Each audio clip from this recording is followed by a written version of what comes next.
Quand vous regardez comment les dirigeants algériens parlent et les chiffres qu'ils donnent, on a l'impression qu'ils décrivent un pays qui est économiquement dynamique, où il n'est pas normal d'être pauvre dans ce pays-là. La première référence pour évaluer le niveau d'enrichissement d'un pays, c'est son PIB. Par exemple, pour 2024, le produit intérieur brut s'élève en dinars à 36 103,5 milliards de dinars. En dollars, ça nous fait une richesse nationale pour l'Algérie de 269,3 milliards de dollars. L'Algérie, sur le papier, elle est le troisième pays le plus riche d'Afrique. Sauf que ces chiffres-là, ils sont complètement faux. Le calcul du PIB, quand on dinar, quand il est converti en dollars, avec quel taux de change?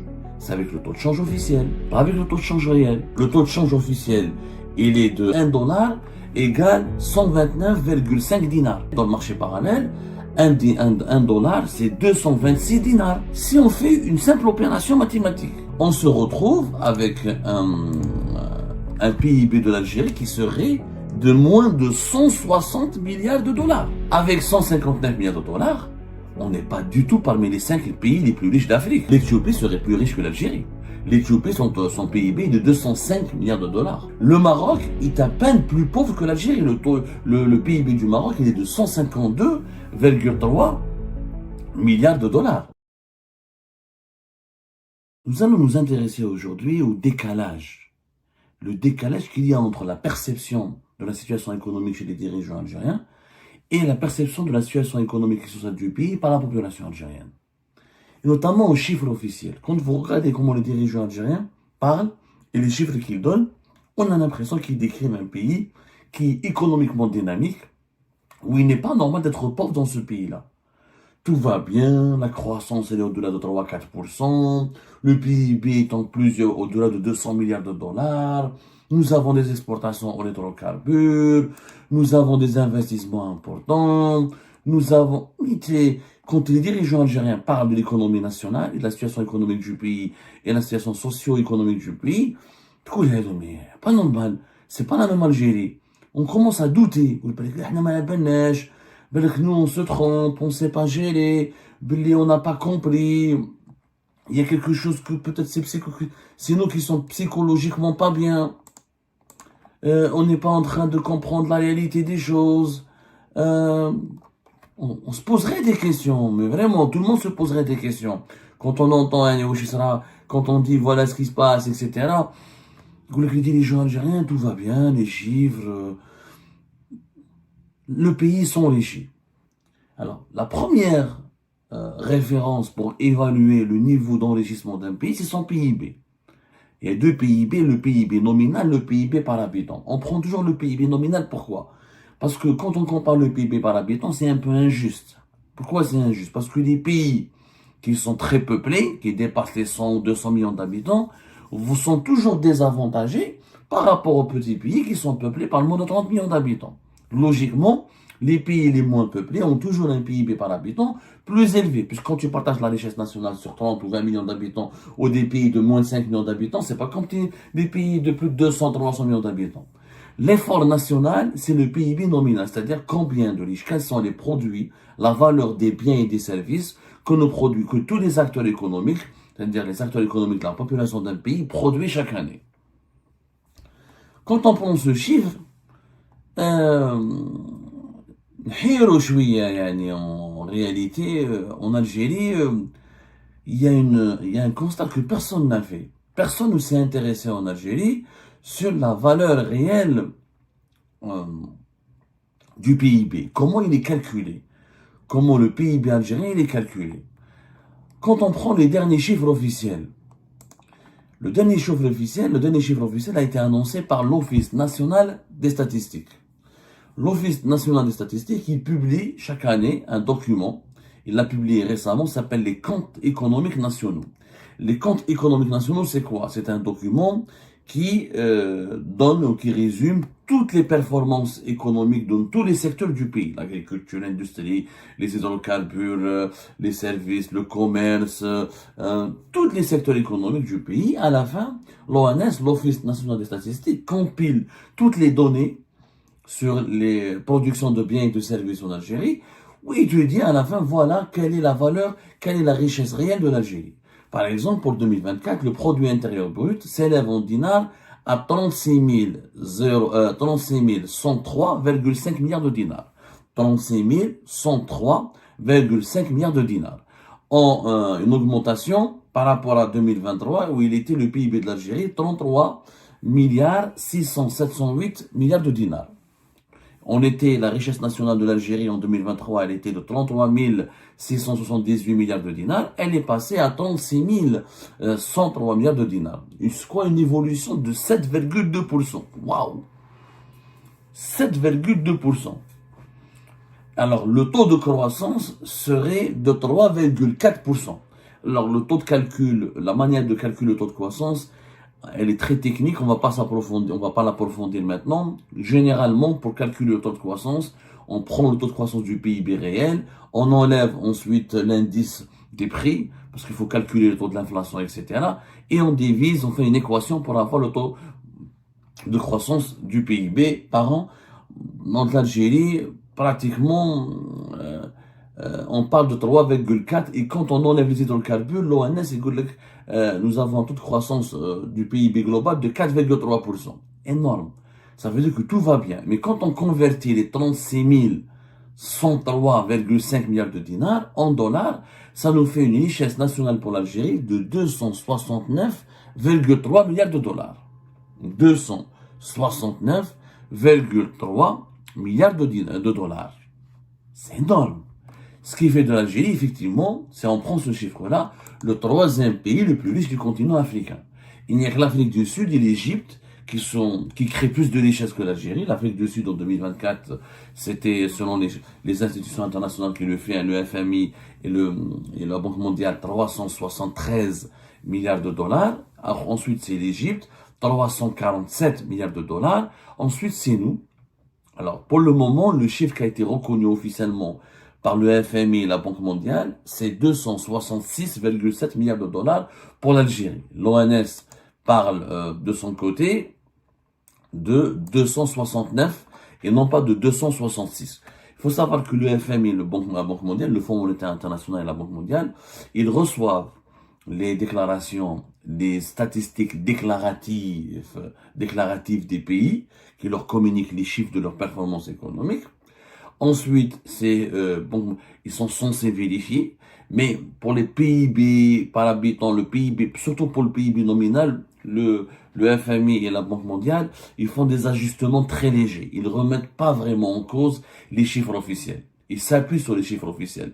Il y a un tabou, si vous voulez, au sein de la Banque mondiale, du Fonds monétaire international. On évite de remettre en cause les chiffres officiels des États. Comme les États sont membres du FMI et de la Banque mondiale, le FMI et la Banque mondiale évitent d'avoir des problèmes avec les autorités des États qui sont membres de leur organisation. Par contre, le FMI et la Banque mondiale critiquent ou diagnostiquent ou passent au crible toute la politique économique, monétaire et secteur par secteur, ou tout ce qui est les dysfonctionnements de chaque pays, le taux d'endettement, l'inflation, etc. Dans l'analyse microéconomique, le FMI et la Banque mondiale, ils sont très critiques, mais pour tout ce qui est chiffres officiels, c'est très rare où le FMI ou la Banque mondiale remettent en cause les méthodes de calcul des États. Donc le FMI enregistre ce que les États leur disent et fait son classement. Donc effectivement, sur la base, donc comment ça se passe? L'ONS, il fait les comptes économiques nationaux, ensuite c'est la Banque d'Algérie de donner les chiffres officiels, et c'est la Banque d'Algérie qui va communiquer, parce que c'est le ministère des Finances qui traite directement avec les institutions internationales, qui sont le FMI et la Banque mondiale. Donc l'Algérie, officiellement, elle affirme qu'elle a créé l'équivalent de 266 à 269 milliards de dollars de richesse. Et effectivement, ce chiffre est impressionnant. Et quand on voit les taux de croissance, et que nous avons un taux de croissance de 7% du PIB, de 3,4%, on calcule avec si on enlève un peu l'inflation. 3,4, 4, 7%, les chiffres donnés par les autorités algériennes décrivent donc un pays extrêmement dynamique. C'est vrai que l'Algérie, sur le papier, elle est le troisième pays le plus riche d'Afrique. Sauf que ces chiffres-là, ils sont complètement faux. Et ils ne correspondent ils ne correspondent nullement à la réalité. Ils sont complètement déconnectés de la réalité. Pourquoi? Parce que ce que les dirigeants algériens ne disent pas à la communauté internationale, ce qu'ils ne disent pas à leur propre peuple, c'est que le calcul du PIB, quand en dinar, quand il est converti en dollars, avec quel taux de change? C'est avec le taux de change officiel, pas avec le taux de change réel. Or, entre le taux de change réel et le taux de change officiel, il y a une différence énorme. Le taux de change officiel, il est de 1 dollar, $, 1 dollar égale 129,5 dinars. Ça, c'est le taux de change officiel. C'est-à-dire que la Banque d'Algérie impose au système bancaire et aux banques qui travaillent avec l'Algérie, ou qui veulent travailler avec l'Algérie, ou qui travaillent en Algérie, un taux de change qui est de 1 dollar pour 129,5 dinars. Et ça, c'est le taux de change qui réglemente les dépenses publiques, la politique monétaire du pays et qui détermine les méthodes de statistiques financières et économiques du pays. Sauf que ce taux de change, il est arbitraire, il ne correspond pas à la réalité, il n'est pas connecté à la réalité. Pourquoi?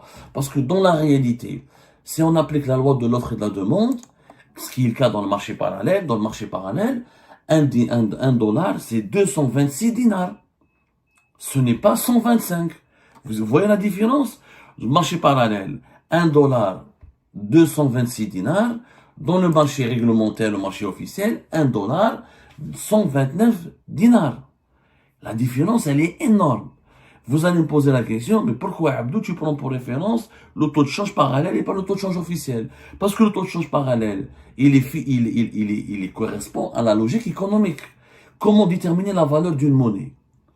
Combien de personnes la demandent, l'offre de la demande, et combien de personnes la revendent? L'offre et la demande. Or, la Banque d'Algérie n'applique pas l'offre et la demande. Elle calcule la valeur du dinar selon l'euro et le dollar en fonction de paramètres qui n'ont rien à voir avec l'offre et la demande. C'est le paramètre du baril du pétrole, du prix du pétrole et du gaz, des hydrocarbures, et selon la politique de dépenses publiques.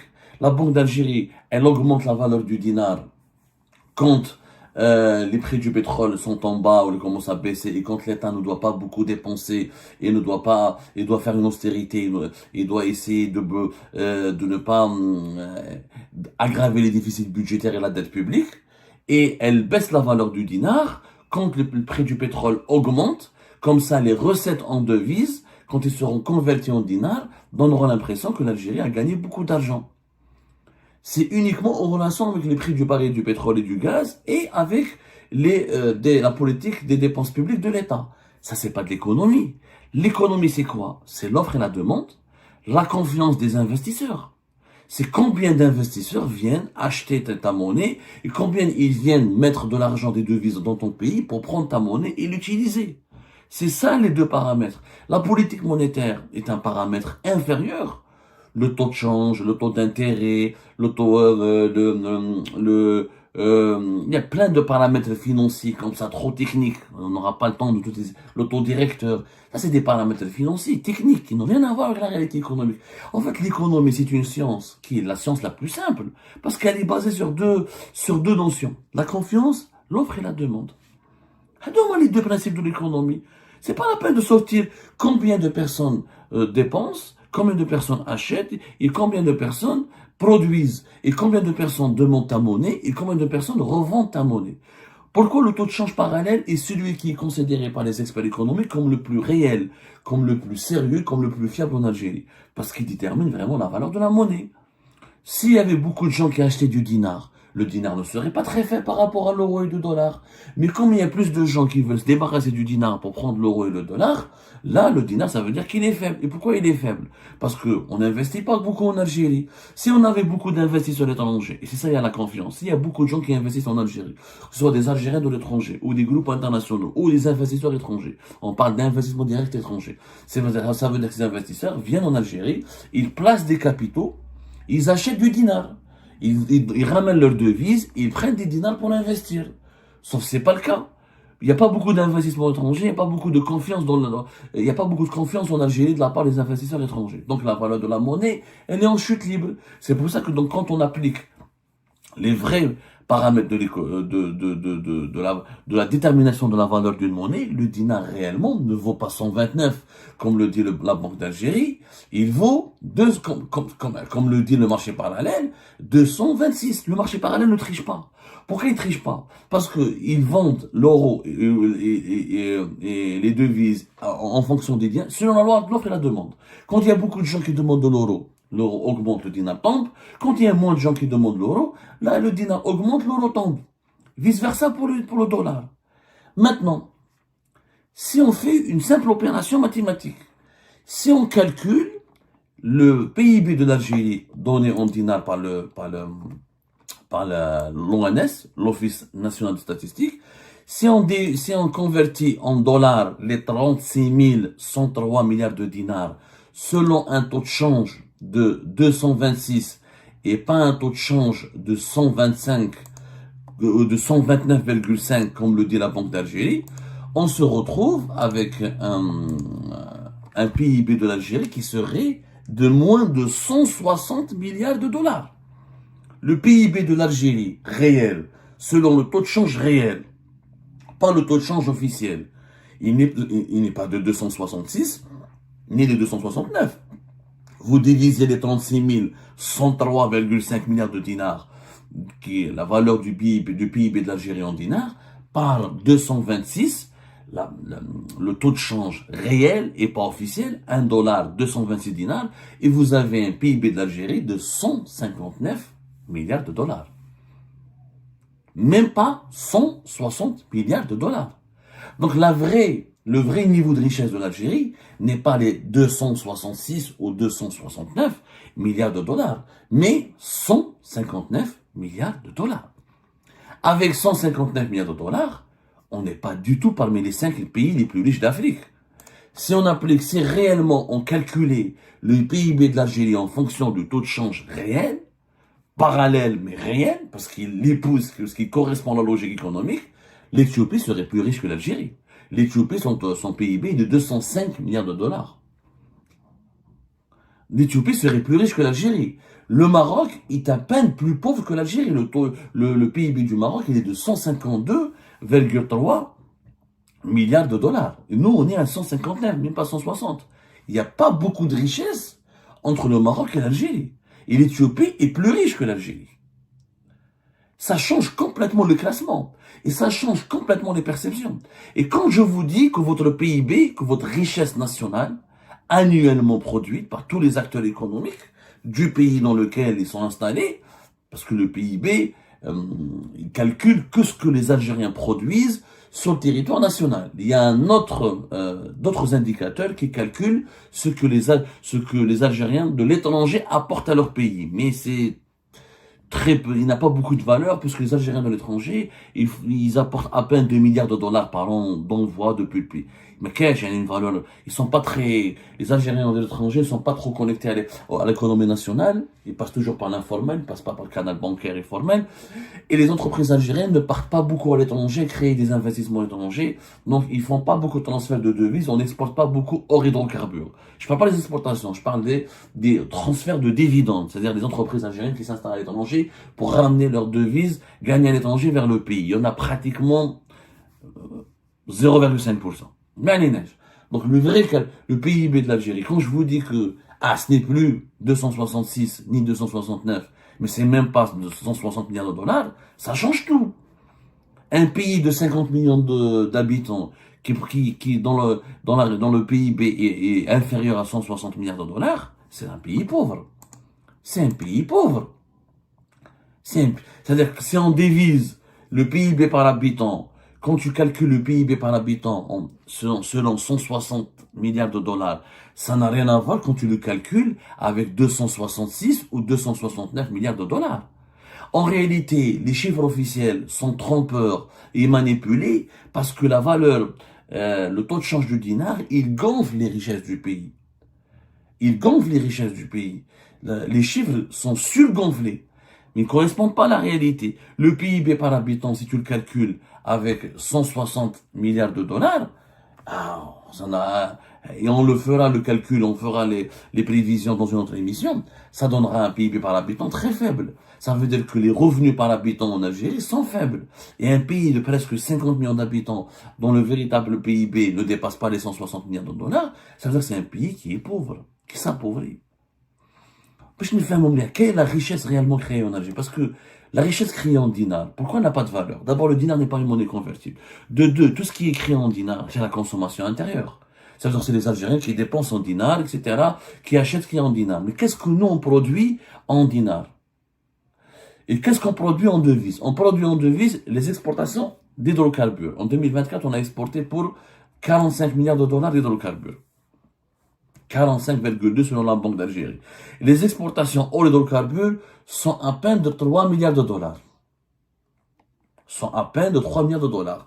En 2024, je parle de 2024, 45 milliards de dollars, 2 pour 2024, 3 milliards de dollars et quelques vers 2024. Ça veut dire que tout ce que nous vendons, tout ce que nous produisons réellement en devises est de 48 milliards de dollars, même pas 50 milliards de dollars. Donc, excusez du peu, ما تقدرش تقول لي نتايا que tout ce qu'on vend, راهو هنا تسمحوا لي, tout ce qu'on vend là est tout simplement tout le reste, mis à part les presque 50 milliards de dollars d'hydrocarbures et d'hydrocarbures, tout le reste, c'est en dinars. Il repose sur quoi? Il repose sur la consommation intérieure.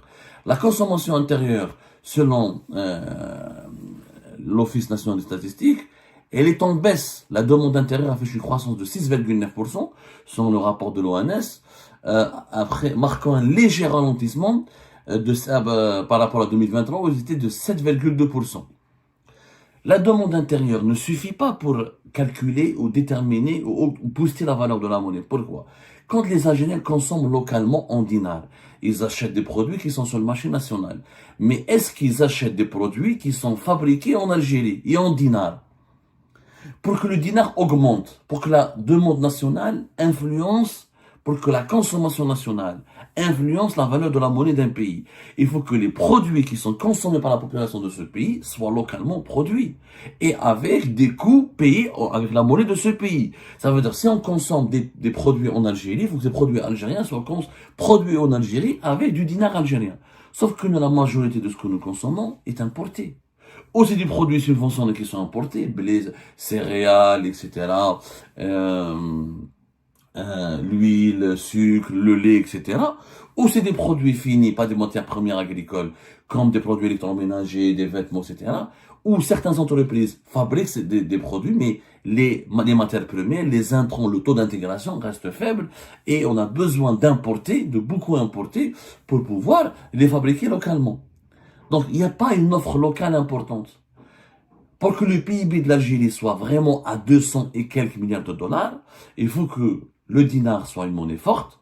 Et pour que le dinar soit une monnaie forte, il faut qu'il y ait une production locale nationale forte, avec un taux d'intégration qui est fort et des investissements importants dans la production et l'industrialisation du pays.